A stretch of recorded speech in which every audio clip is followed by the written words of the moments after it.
Hello students. तो हम रसखान के सवैये का चौथा सवैया हम पढ़ चुके थे और इसमें से मैंने कुछ प्रश्न किए थे। आइए उन प्रश्नों के उत्तर जानें। पहला प्रश्न, गोपी कानों में उंगली क्यों देना चाहती है?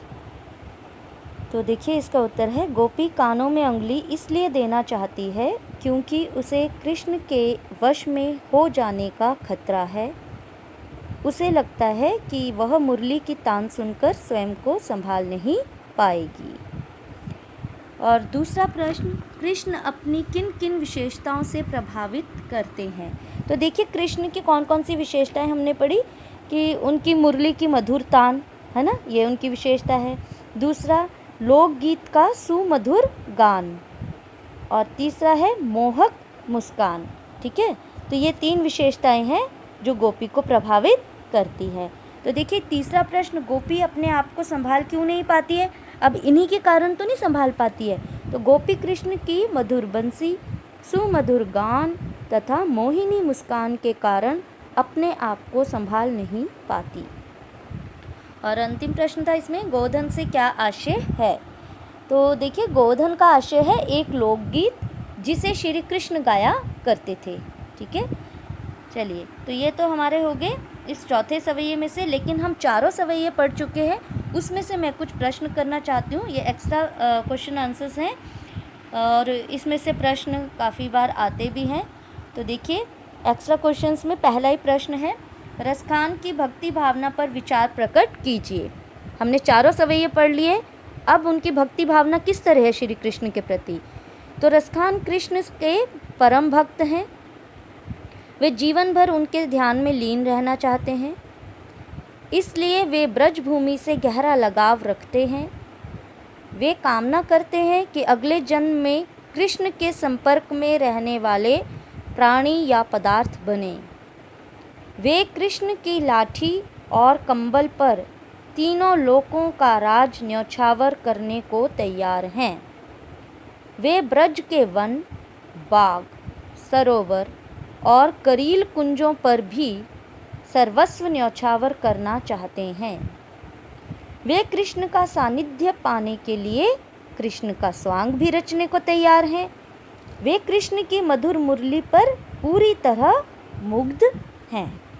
देखिए दूसरा प्रश्न, रसखान के पठित सवैये के आधार पर बताइए कि सच्चे प्रेम के क्या लक्षण होते हैं। It's a very important question, तो बिल्कुल ध्यान से सुनिए इसको। देखिए रसखान के पठित सवैयों के आधार पर सच्चे प्रेम के क्या लक्षण होते हैं? तो सच्चे प्रेम में गहरी तल्लीनता होती है। प्रेमी प्रिय के जीवन में समा जाना चाहता है। उसे प्रिय की हर वस्तु, उसका पहनावा, उसका रहन सहन, उसका काम, उसकी कला प्रिय प्रतीत होती है। वह किसी न किसी बहाने प्रिय के संग बना रहना चाहता है, यहाँ तक कि वह प्रिय का गुलाम भी बनने को तैयार हो जाता है। वह उसके लिए अपना सब कुछ त्यागने को तत्पर हो जाता है।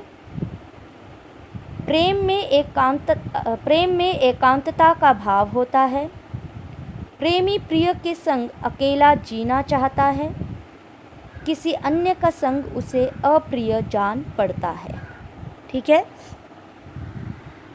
तो तीसरा प्रश्न, सखी के कहने पर गोपी क्या क्या स्वांग करने को तैयार है? तो देखिए हमने अभी पढ़ा था। तो सखी के कहने पर गोपी कृष्ण का पीतांबर धारण करने को तैयार है। वह कृष्ण के समान सिर पर मोर मुकुट धारण करने तथा गले में गुंजों की माला धारण करने को तैयार है। वह कृष्ण के समान हाथों में लाठी लेकर गायों और ग्वालों के संग वन वन घूमने को भी तैयार है ना। नेक्स्ट है क्वेश्चन, गोपी कृष्ण की मुरली को अपने अधरों से क्यों नहीं लगाना चाहती? ये भी बहुत इंपॉर्टेंट क्वेश्चन है, ये भी काफ़ी बार आता है। गोपी कृष्ण की मुरली से ईर्ष्या करती है। कारण यह है कि कृष्ण सदा मुरली बजाने में खोए रहते हैं। वे गोपी की ओर ध्यान नहीं देते। इस कारण गोपी को मुरली पर गुस्सा आता है, अतः वह मुरली को अपने अधरों से नहीं लगाना चाहती। प्रश्न 5 देखिए, आपके विचार से सखी ने गोपी से कृष्ण का ही रूप धारण करने का आग्रह क्यों किया होगा?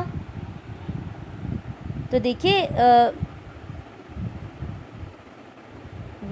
हमारे विचार से सखी ने गोपी से कृष्ण का रूप धारण करने के लिए इसलिए कहा होगा क्योंकि गोपी कृष्ण से अथाह प्रेम करती है। अथाह, ठीक है, अथाह प्रेम करती होगी और उसके प्रेम में डूब जाना चाहती होगी। सखी ने कृष्ण का ध्यान खींचने के लिए भी यह सलाह दी होगी। अच्छा, प्रश्न 6 देखेंगे, सारे ब्रजवासी किस पर न्यौछावर हो गए? तो सारे ब्रजवासी कृष्ण के ग्वाल रूप और सुमधुर वंशी वादन पर न्यौछावर हो गए। जब से कृष्ण ने नंद की गायें चराई और उनके बीच बैठकर मधुर बंसी बजाई, तब से सब ब्रजवासी उन पर मोहित हो गए। तो देखिए ये एक्स्ट्रा क्वेश्चंस थे, तो इनको भी ज़रूर आप ध्यान से सुने, पढ़ें, ठीक है। तो आज केवल आप इतना ही ध्यान से सुने और ध्यान रखें। कल हम पाठ्य पुस्तक के प्रश्न उत्तर करेंगे, ठीक है। आज के लिए इतना ही। Thank you and bye.